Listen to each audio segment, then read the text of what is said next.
Okay. Good morning. As usual, we start with just a very short stillness with the idea behind it that here I am, I can see what I'm thinking, I can see what I'm feeling emotionally, I can feel my body senses, my body urges. Who am I that can see all those things?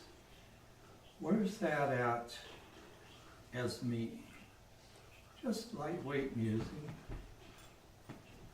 If it works, you won't think about it. Tonight you can think about not thinking about it.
Okay, come back to that. The core of mindfulness is a thing of its own. It's like breathing. We all have it. We all do use it sometimes. But for many of us, for most of our life, we were unaware of our awareness. Yeah. Mindfulness is a deliberate practice and choice to develop our own inner awareness. Mindfulness is a state of awareness. It's that one I just mentioned where I can see my animal self, the body self. It does not use conceptual thoughts. It can generate them, but it doesn't think in them. It's weird to get used to getting still and you know you're thinking, but you're not having any thoughts. But it's there. So mindfulness reduces to one very simple practice that I will get to shortly. And if we look with awareness, we'll see the Tao. Lao Tzu used it, Buddha used it, Jesus used it, Stefan uses it in evening prayer, and all of us have used it to some extent for many things in life, including insights in the shower or a sudden inspiration of how to fix something. Awareness is a fundamental part of who we are. But the animal self, which is our brain and emotions and body senses and urges, we've become accustomed to listening to that predominantly, and we often throw away our awareness in exchange for acting out a reaction, a panic, an anger, a fear, a hunger, an appetite, a lust, instead of going first to our awareness and choosing consciously what do I want to empower or diminish in my body self. So, without beliefs or such per se, it does use a very simple model that I have found agrees with all the teachings I've ever read, East and West and Old and New. We have these two aspects. One I call the natural self, which is where our awareness is. It can be called the Christ self, being, and many other things from other traditions. And then we have our animal self, which is the experience in the body. And it is largely programmable. It can be anything. It can be good or bad, as we define such things. It can be angry or happy.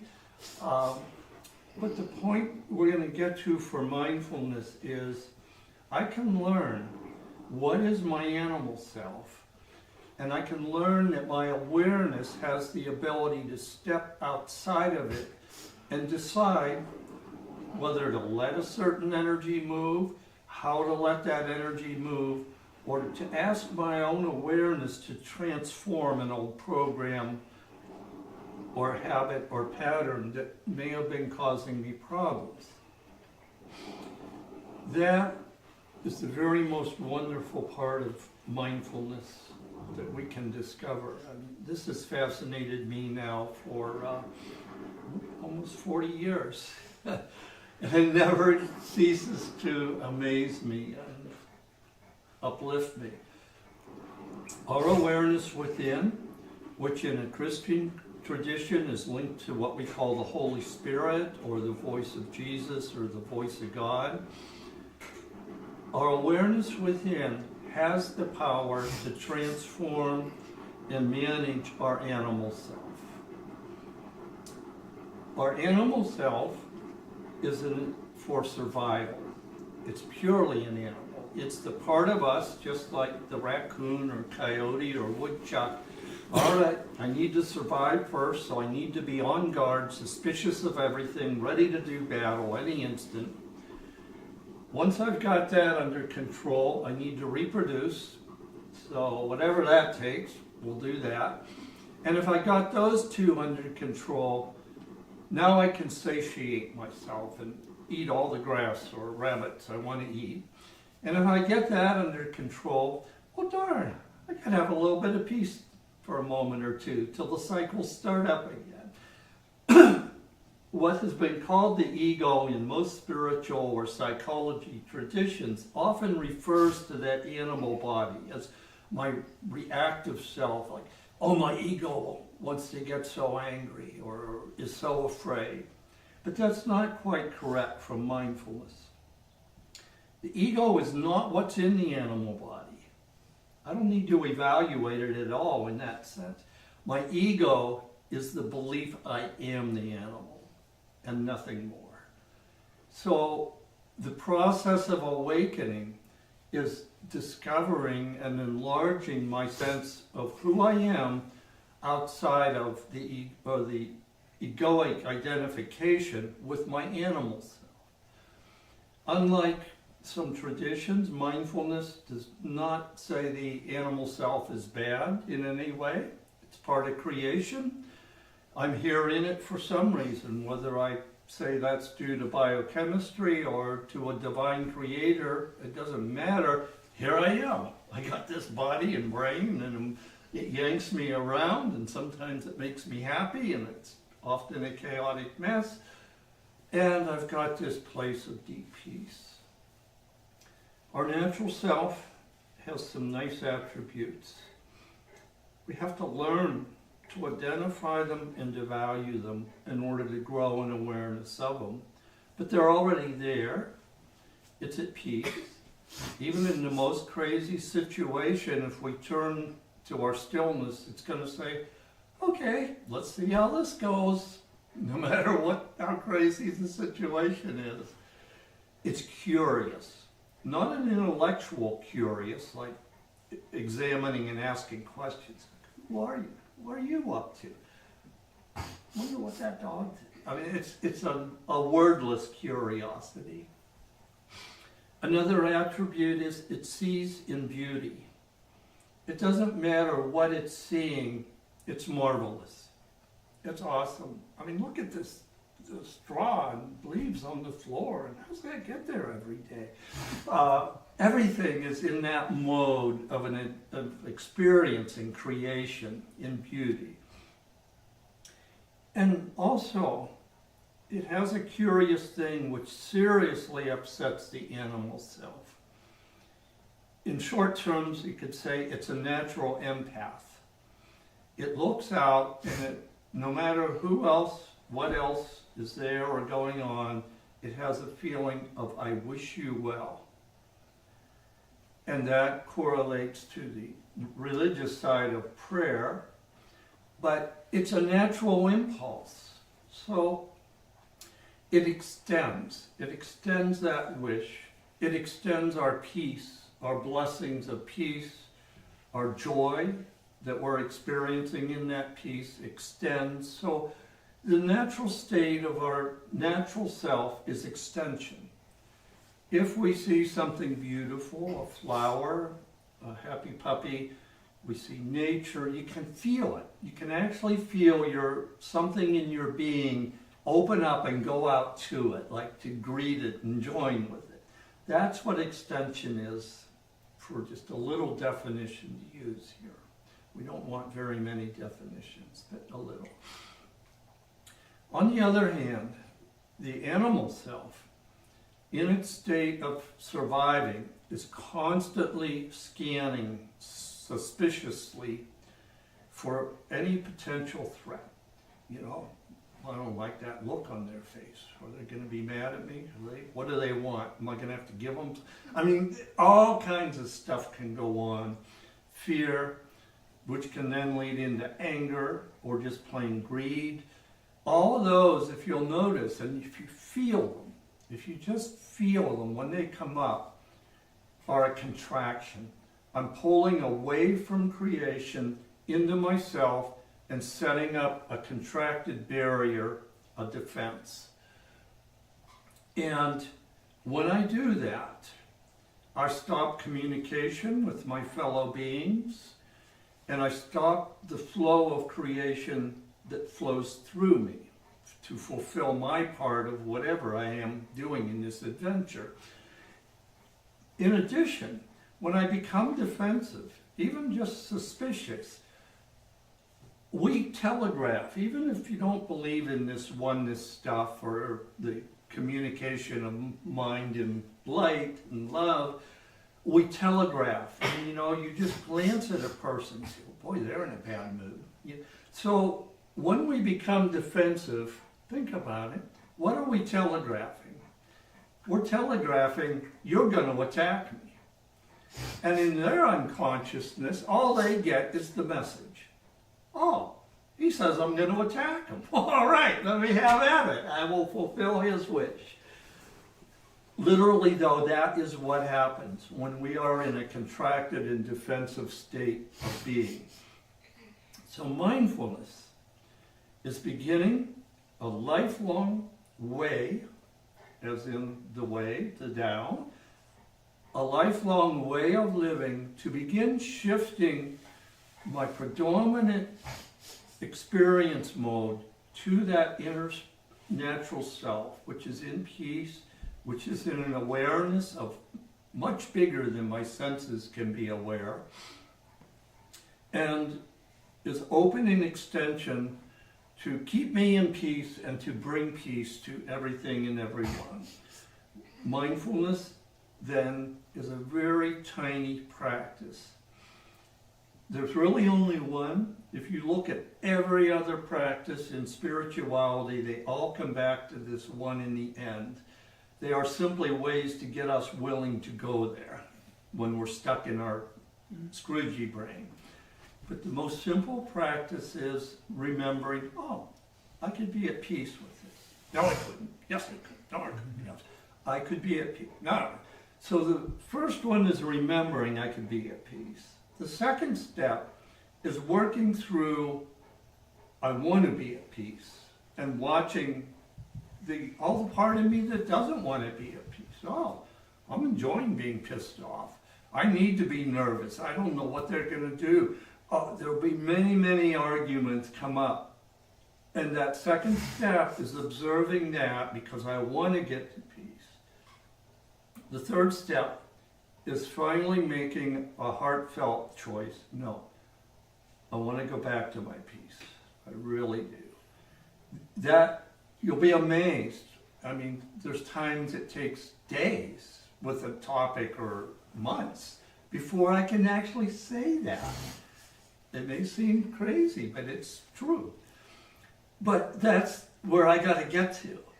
And everything in between is where all those other practices come in. Things I can do to calm my mind and emotions enough to make that decision. And then the very last part of this little practice is, help me. All I got to do is turn to anything beyond my brain.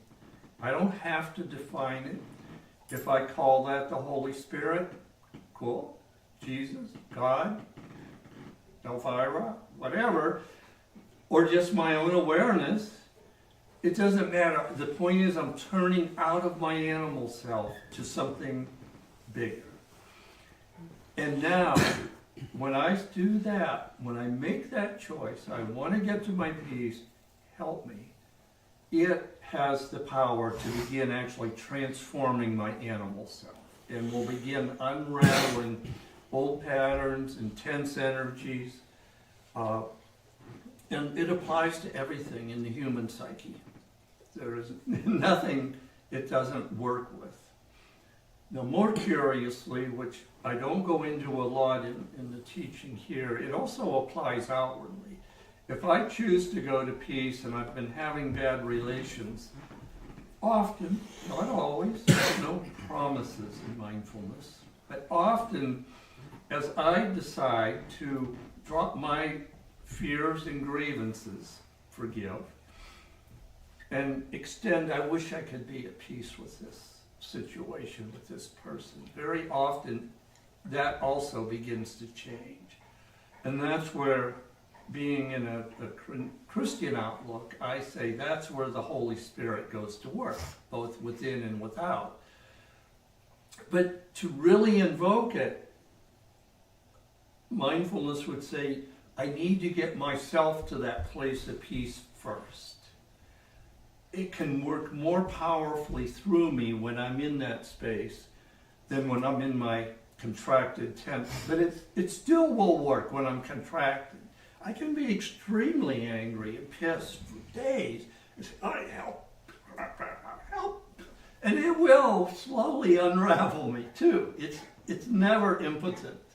It's never turned off. It's a matter of how receptive I become to allowing it to transform me, which may take time for me to allow that. And that's okay, because mindfulness is about the adventure of life.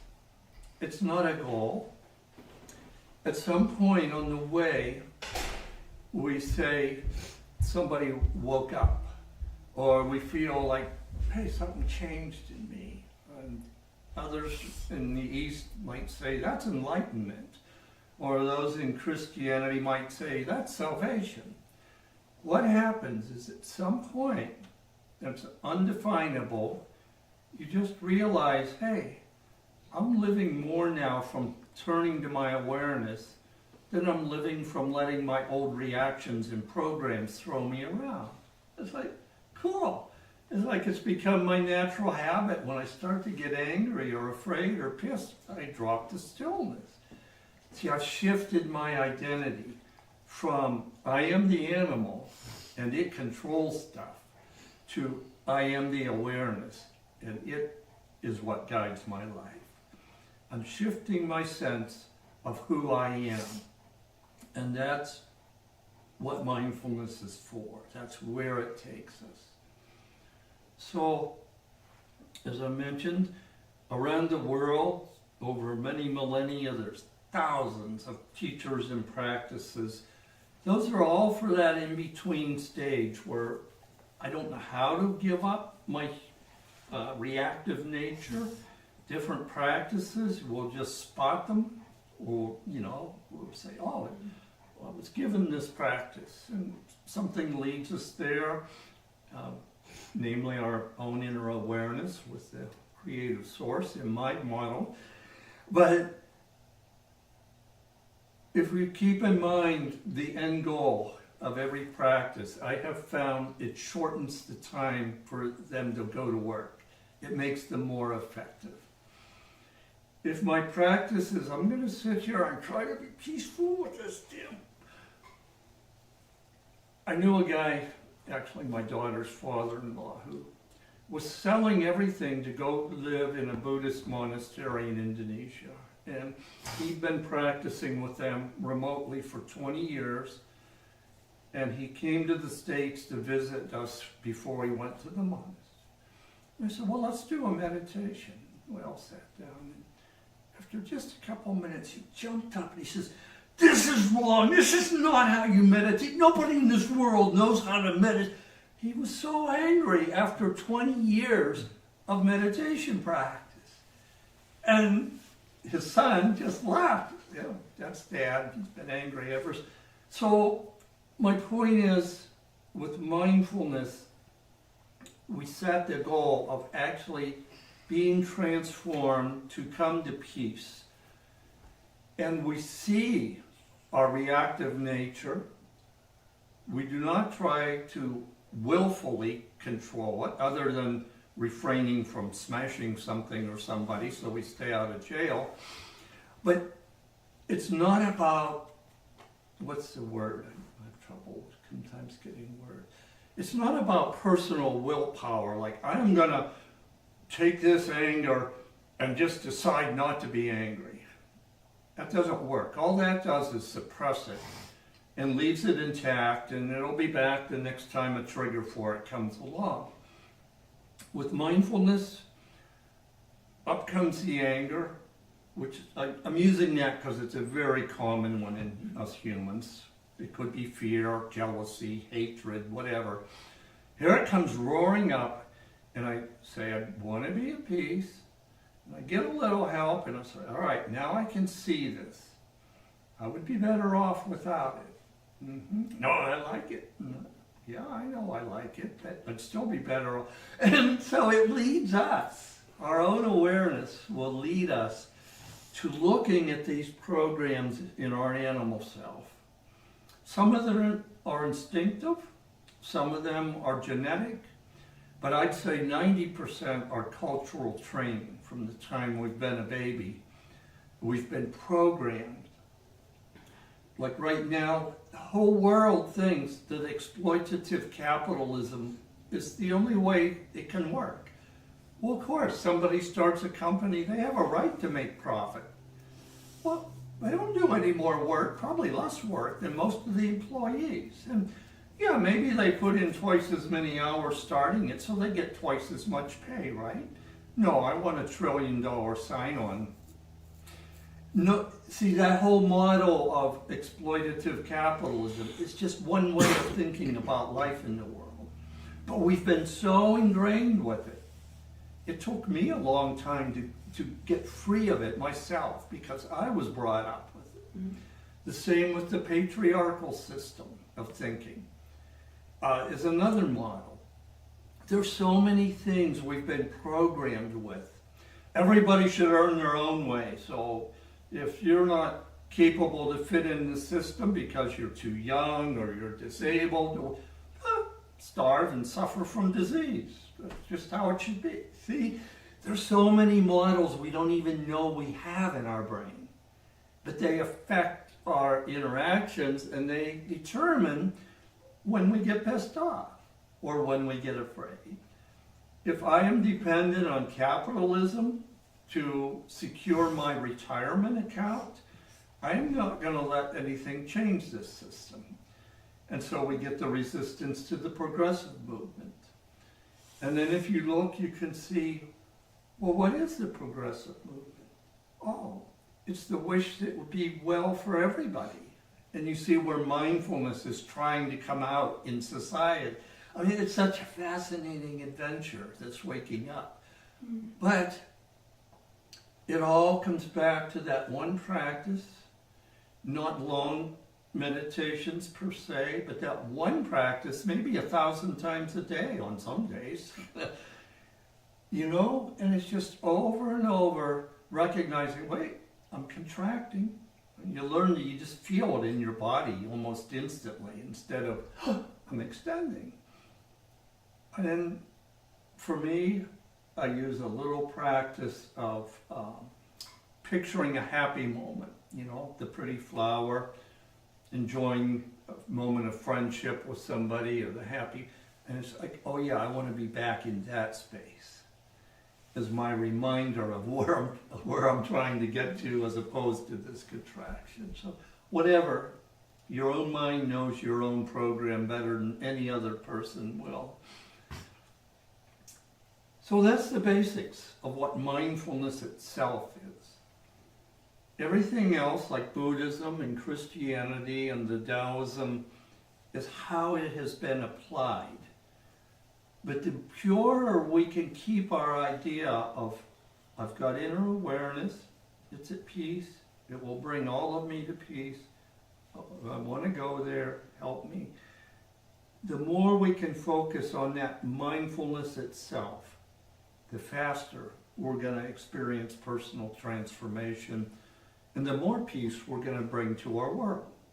You know, all the dudes that have played with this were all about bringing peace to the world. You know, it's again, thousands of teachers around the world over. It's when you're in that inner state of the natural self-awareness, it's just natural to wish well for everything and everyone. Oh, and you know, Jesus gives it very clearly in his teachings. And, you know, blessed are you that are pure of heart.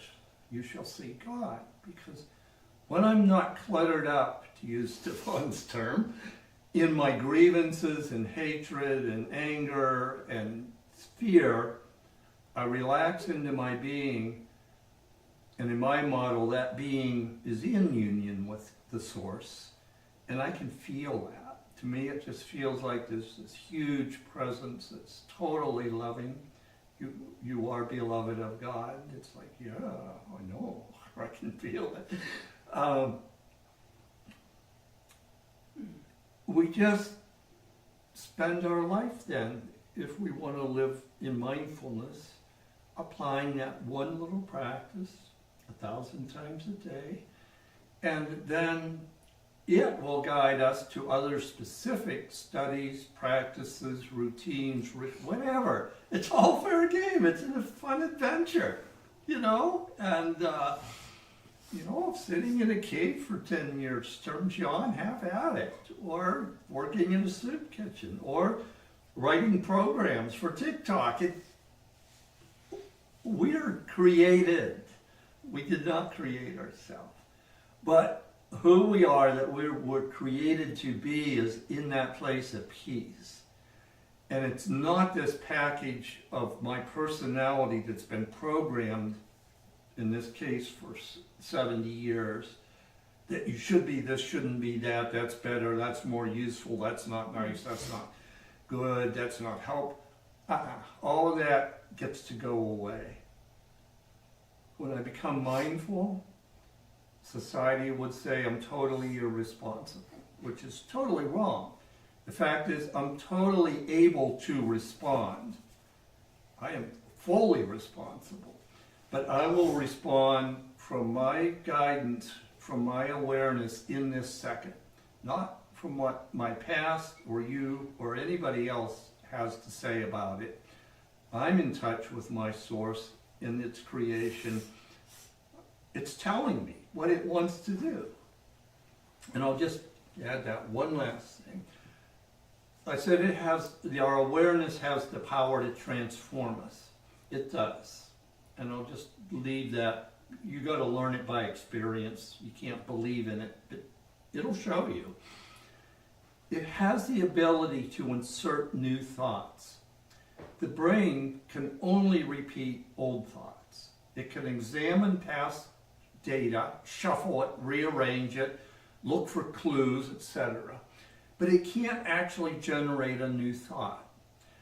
So all those times when you're in the shower and, oh, I could just, or you're frustrated working on something, just turn away for a minute and oh, I could.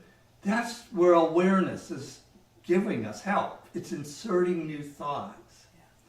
The point is, I've learned to count on that for everything. And it's been very helpful because my brain has been seriously eroding recently.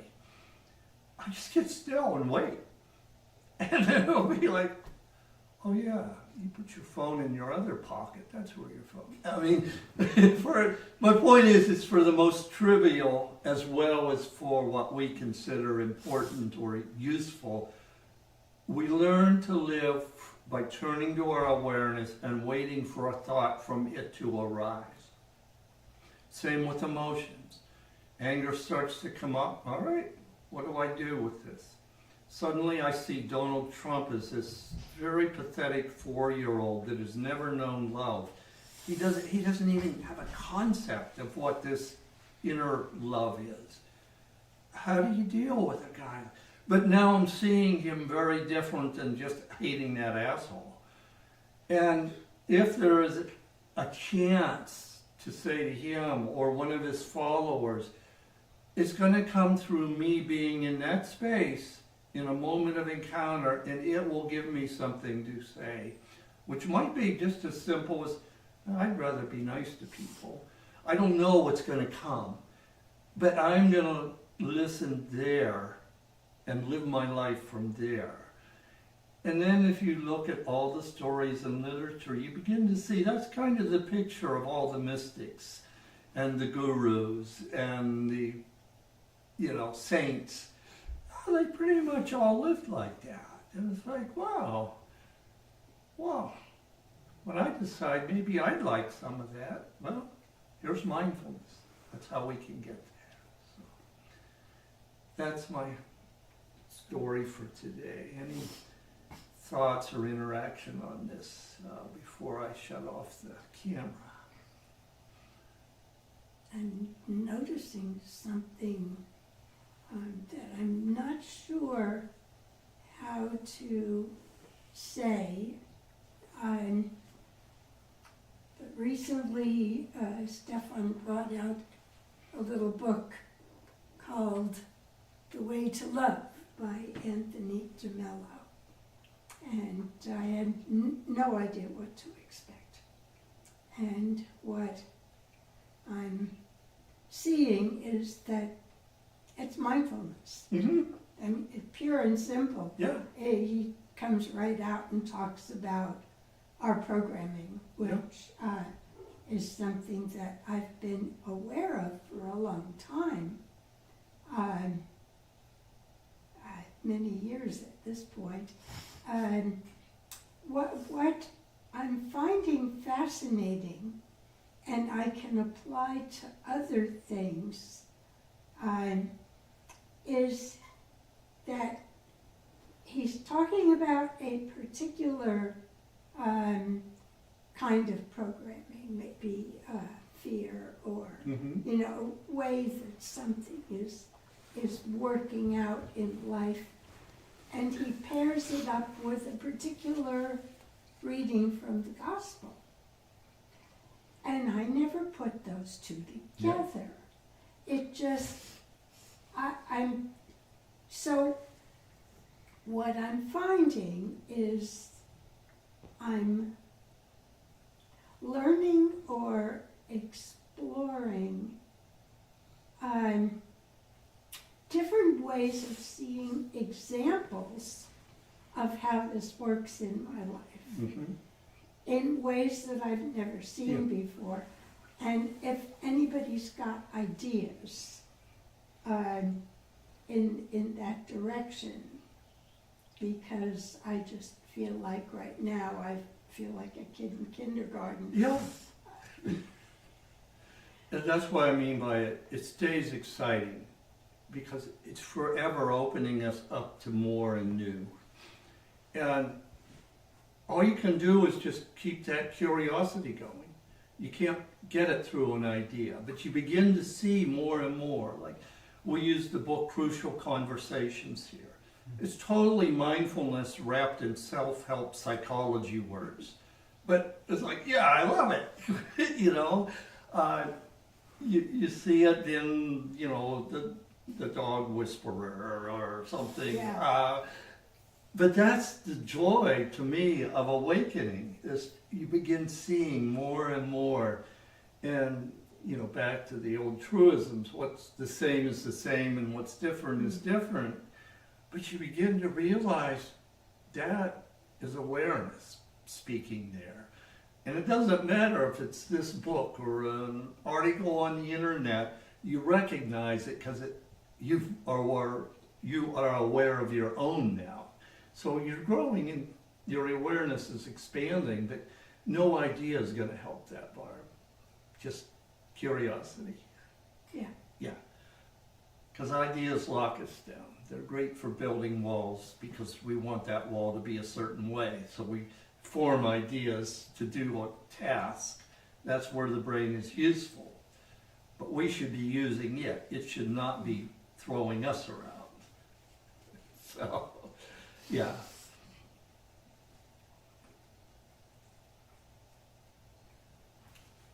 A lot of young people, more and more these days, have a huge natural amount of this awareness. It's why we see the progressive movement arising.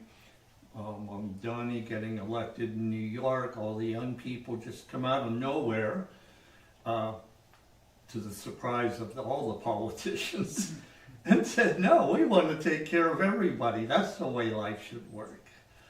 You know, and for that to happen in the city of capitalism, it's like I was astounded. That it's so heartening to see. And I believe there's a lot of joy just when, besides seeing beauty, there's a joy in seeing that light and spark in other people and just enjoying it and acknowledging it with a smile.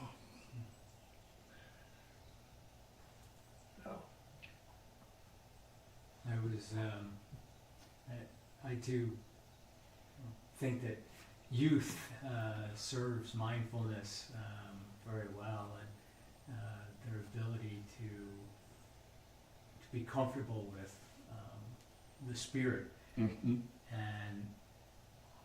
joy. I was substitute teaching, and it was an English class. It was high school. It was 10th grade, and they had just finished reading Siddhartha. And so I came in excited to have the discussion with them and learn from them, and said, you know, I have a mindfulness practice, but I'm really interested to hear, you know, what all is your mindfulness practice like, and how many of you meditate? 0. Yeah. 0.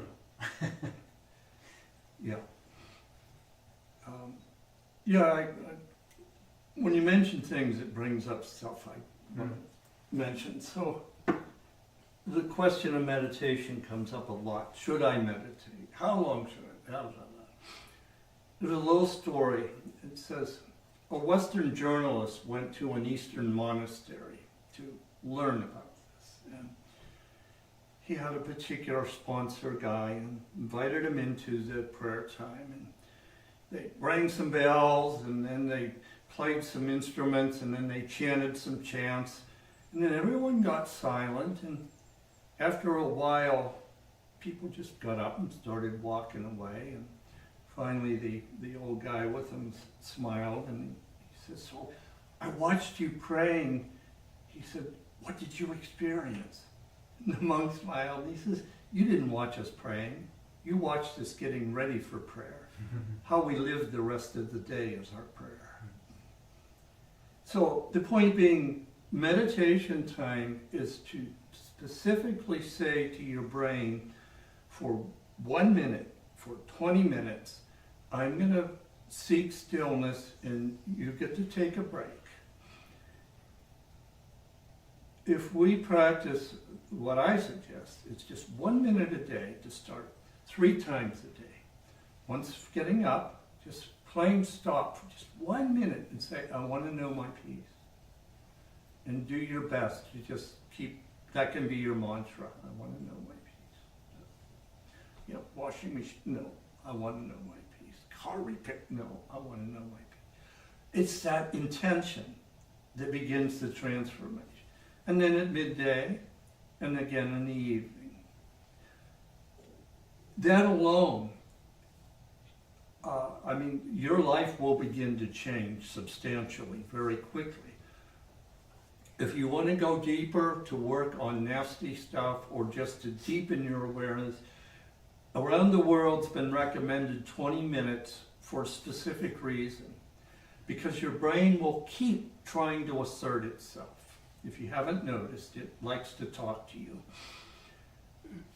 Well, after about 19 minutes and 54 seconds, it gets worn out trying to assert, and you keep denying it and say, no, I want to know my peace. And you get 6 seconds of peace before your 20 minutes is up. But you've experienced a deeper peace than maybe you ever have before, and you can say, I want that. So it's like a training practice to teach yourself it's okay to put the brain in idle. The day will survive. You will survive without your brain thinking about things for 20 minutes. And over time, that develops into a much bigger trust in your awareness and the ability to release your brain when it's giving you problems. So that's the value of a 20-minute meditation every day. It's a sincere training of myself how to let go of my brain. And people say, oh, but I try to sit and it's so noisy, I can't get still. I know, that's why you're practicing sitting. That's not magic. When I first started, it took me, I don't know, it was 4 or 5 months. I started going to a group. And it's like, yeah, I could make myself sit still, often be irritated about it. And one day I was sitting and just like, whoosh, this incredible field, depth, breadth of peace that I'd never experienced just came through me. And curiously, I've always had trouble all my life with a recurring infection in my left ear. And in that whoosh, everything drained out of my ear, and I've never had that ear problem again. Just saying, if you think it's all just psychology, play with it a bit. Then after that, I couldn't always get back to it, but I could remember. And then when I set my 20 minutes, I had a reference, and it's like, all right, yep, I'm bored, I'm irritated, I want that peace. And I believe that's how we build our strength in our natural self. So, anyway, a lot of words about your little comment, but things I've found useful. Any thoughts, Denzel? No. No. Oh, good. All right. Then we'll turn off the camera. See ya.